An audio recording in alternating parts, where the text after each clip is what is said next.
Hello, everybody. Welcome back to the second to last SPFBOX author interview panel blitz session. And we are so excited to be wrapping this session up with two amazing SPFBO authors. We have Elizabeth on, we have JE on, and yeah, talking about our 10th year of self published fantasy blog off that we made it into on a coin toss. And we're just trying to meet authors, meet books.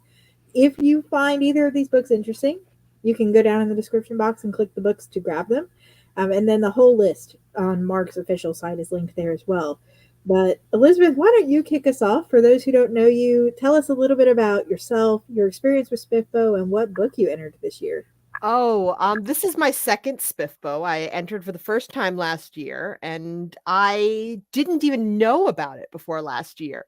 I had, I think I squeaked in under the wire with entering last year, and had a grand time. It's probably the most supportive contest I've ever participated in. So when they said that SPFBO 10 is going to open on May 10th, and for entries, I put it on my calendar, and then I was shocked I made the I made the random number because I sometimes don't get the prize in the box of Cracker Jacks.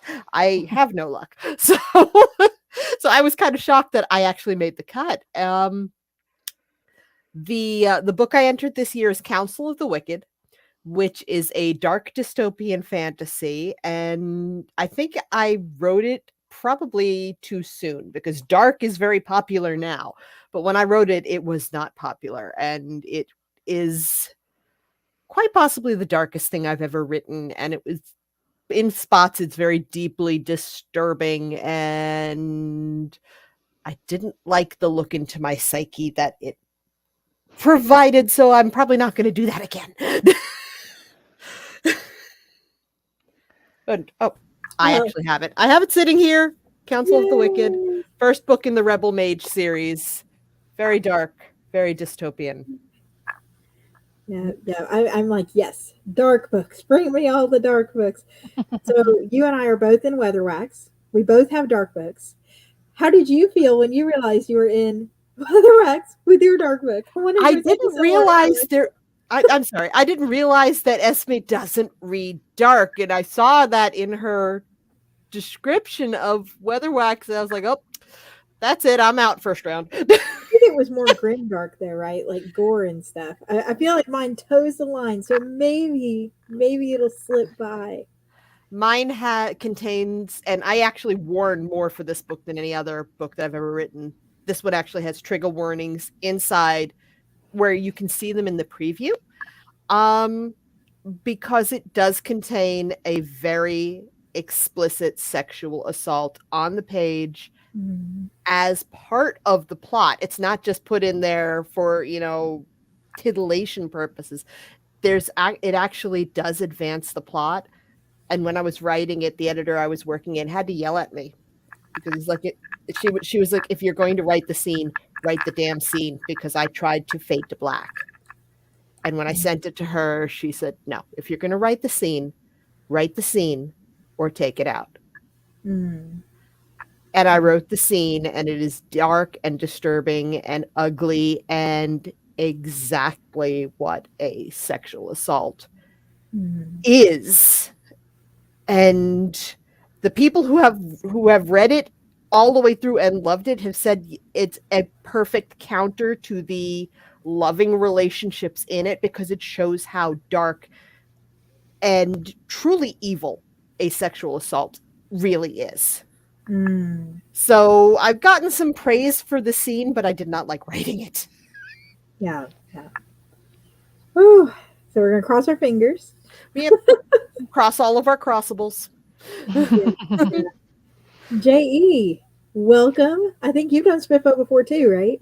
I have. So last time I did it was with, I can't do the stream ad, it's the other way around. It was with Skin, which I think is fairly recognizable by its cover generally these days.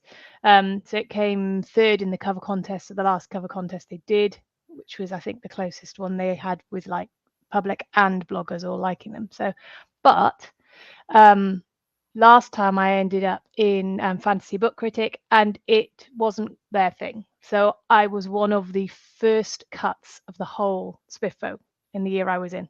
Oh dear. I mean, it had a good review, but it didn't make the semi-final for that year. And the way they do them is they do all the cuts for each reader in one shot. So it was 2 weeks in, and it was kind of like my SPFBO ended very quickly. So and it was something I had worked towards for a long time. So unlike a lot of people who may have only heard of it, I've been very aware of it for years. So it was always an aim when I wrote a book to put it in to SPFBO. The irony of the fact is The Skin isn't the first book I wrote. This one is, and that's the one that's in this year. Oh, cool. So it was the first book I wrote, and then I shelved it. And then after I'd finished The Skin and the Pact, I went back to this. And if your books are dark and disturbing, this one is generally described as being a big epic fantasy hug. Oh, nice. What's the title on that one again? Because that's my husband's thing. This is Gates of Hope. Gates of Hope. So okay. It sort of I love the size just of that skims the cover, the kind of the dog, big telepathic moonhounds. But yeah, so I rewrote it and it's gone in this year. It's been out well over a year, but it's just one of those things that I wasn't ready to put it back in last year. I had a lot going on, and SPFBO, as you say, can be quite an experience, and I wanted to make the most of it. Mm-hmm. So thankfully I didn't try and enter it last year, because it filled within the time it would have taken me to teach one of my lessons. I couldn't have fitted it in. I couldn't have got in if I'd wanted to last year. Yeah. So the Moonhounds are, with much persuasion from numerous people who love the Moonhounds are in this year. Yeah, so, you're with a new blog too. And I'm with a new blog. So I'm with Before We Go. And yeah, I always enjoy reading their reviews when they put them up. They've got, I think, quite a big team. I don't know how they judge once it's in there, but yeah, it's nice to be with someone different as well and see how they do things and see how they review it. And I'm here for a good time. Even if I win, I have won if I go past 3 weeks this time. That's the way I'm looking at it.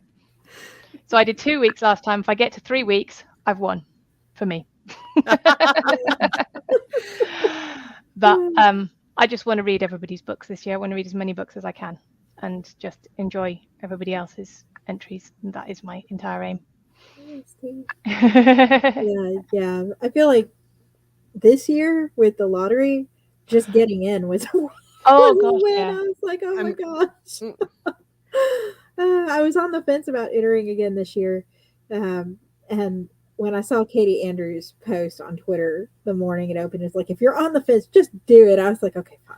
Since you told me so nicely through Twitter, I will just do it. I kind of felt like if you put it in, as I was still kind of like, do I want to do this again? I kind of almost wanted to finish the trilogy first, so it was done.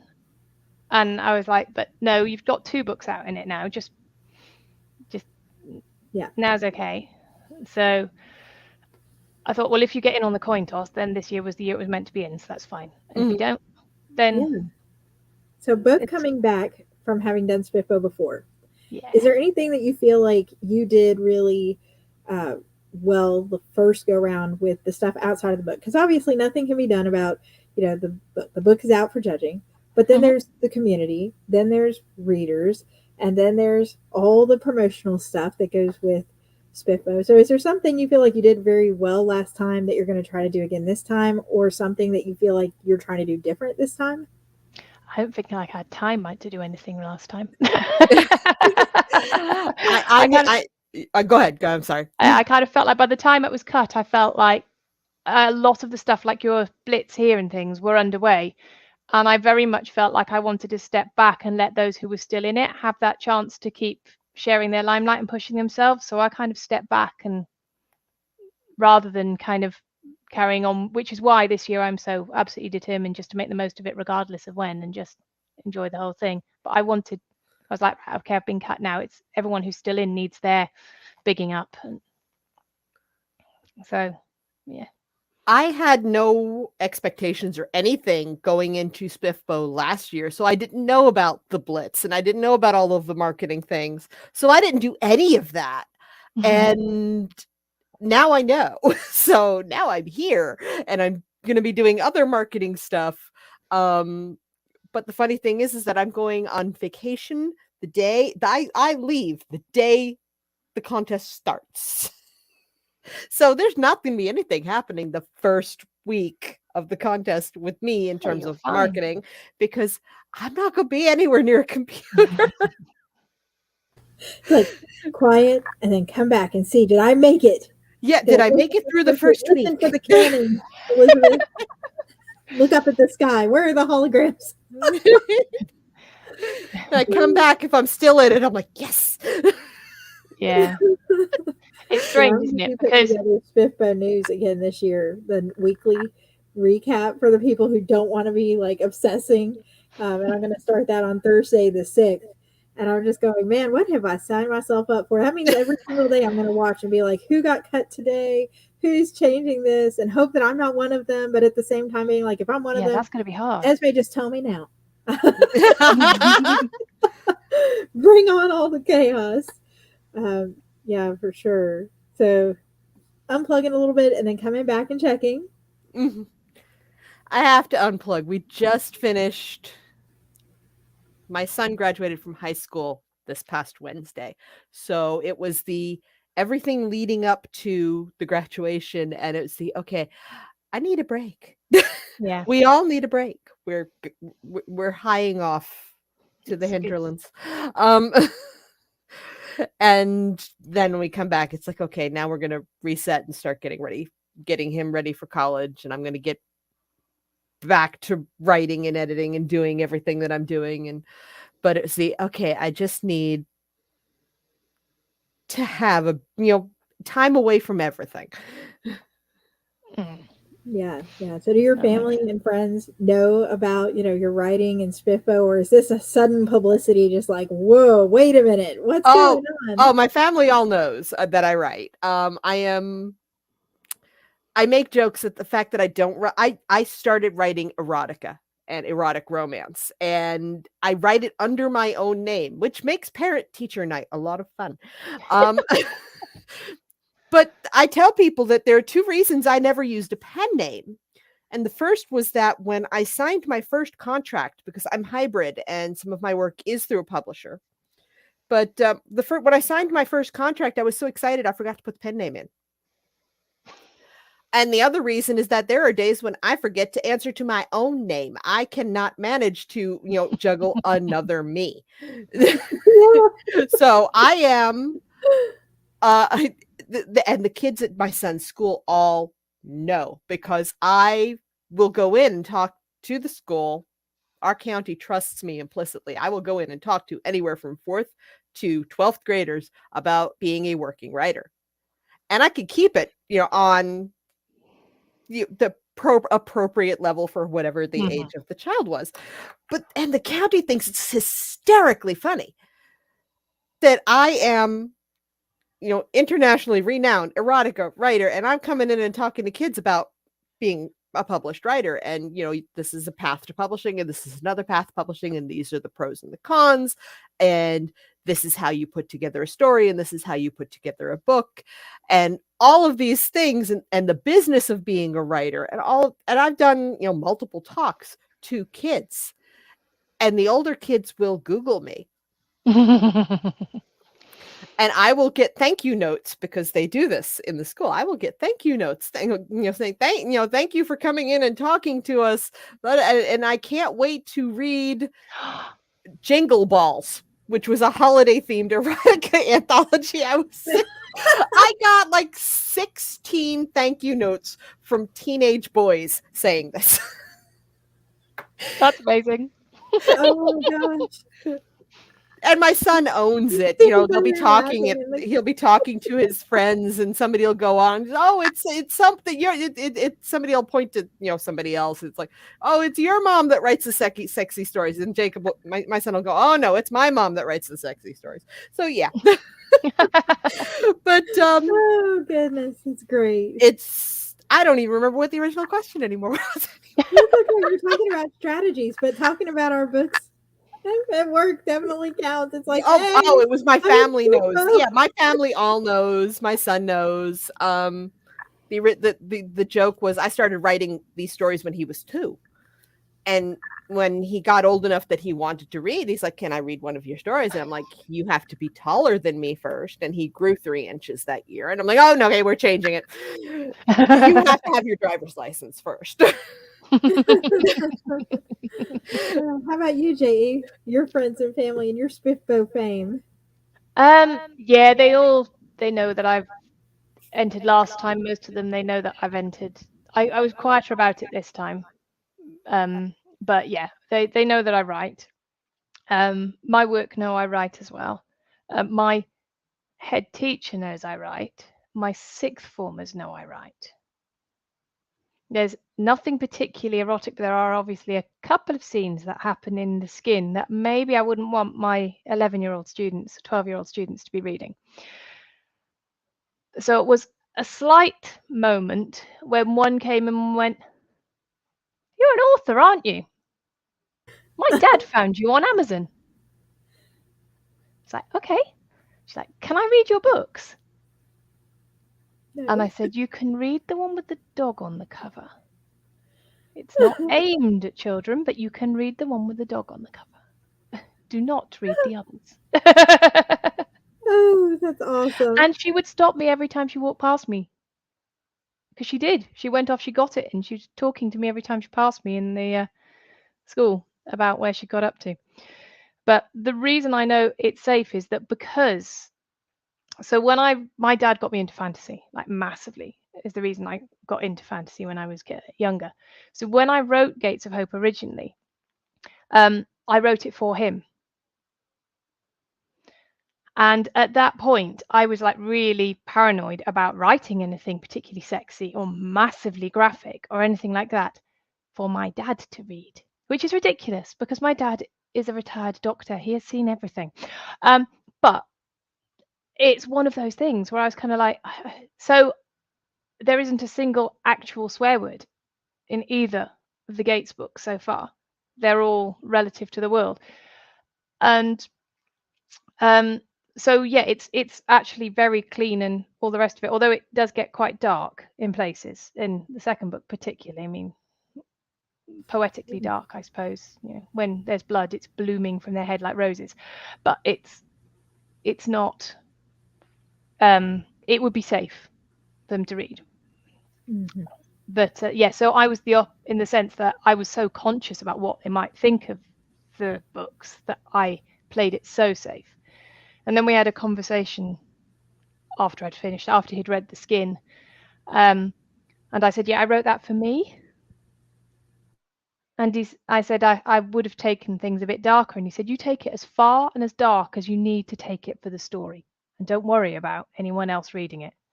And that was kind of like my license to go. So the thing I'm working on this summer is going as far and as dark as the story needs it to go.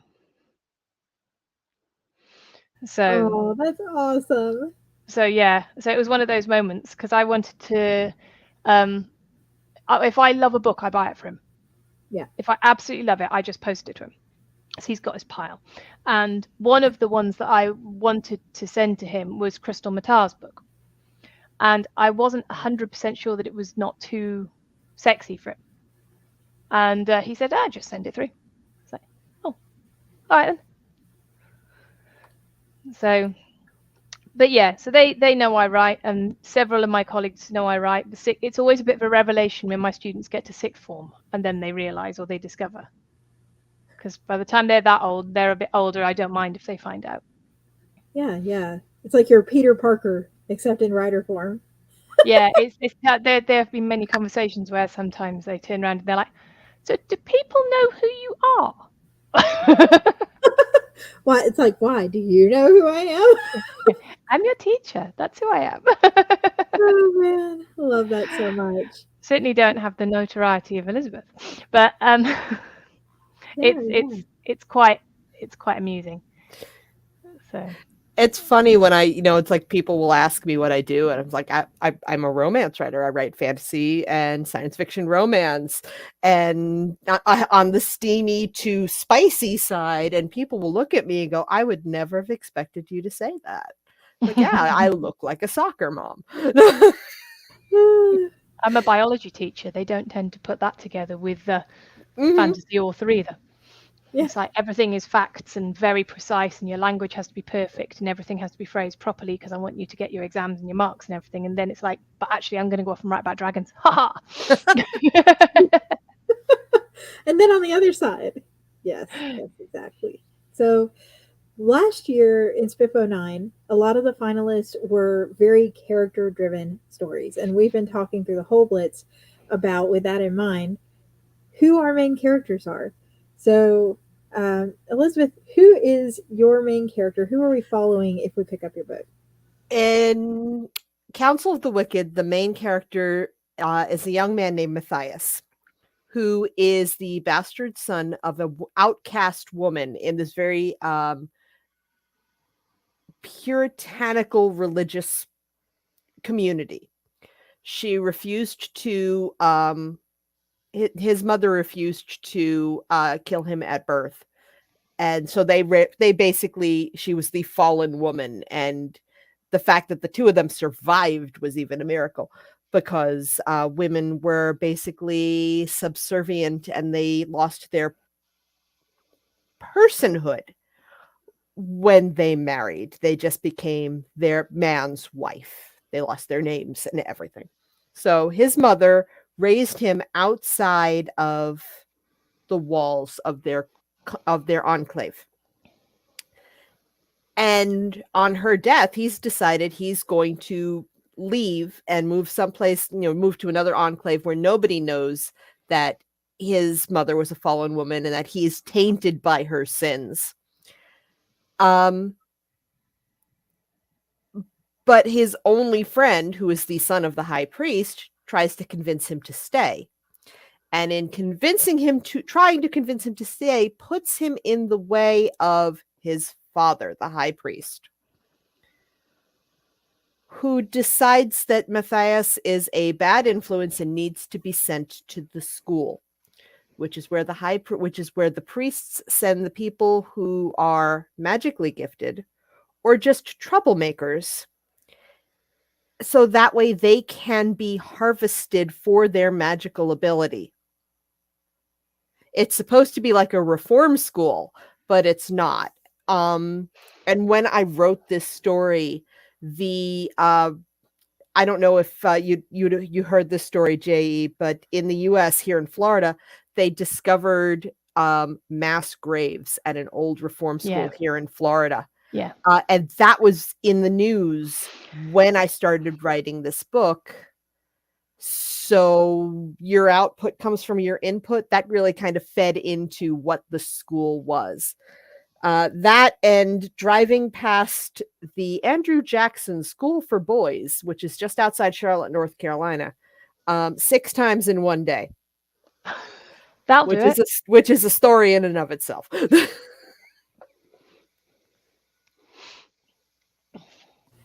And I love that your main character, okay, every time I heard you say Matthias, I was immediately taken back to Redwall. And I was like, is this like Redwall for adults? No. This has really got a lot of twists and turns and depth to it. It is. And Matthias is very much an innocent. He trusts that the elders, the elders, which is what they call the priests, he trusts that they actually have the best interests of the community at heart. He trusts the system. He believes in the system. He's very deeply pious until he discovers the corruption under the surface. And The tagline for this series is no one comes back from the school except for him. And in doing that, he discovers the truth of what's going on in his world and the truth behind the elders, and he sets out to change it, mostly because they are trying to kill him, and he's just trying to survive. But then there's the, okay, I've broken the entire system and now I have to fix it.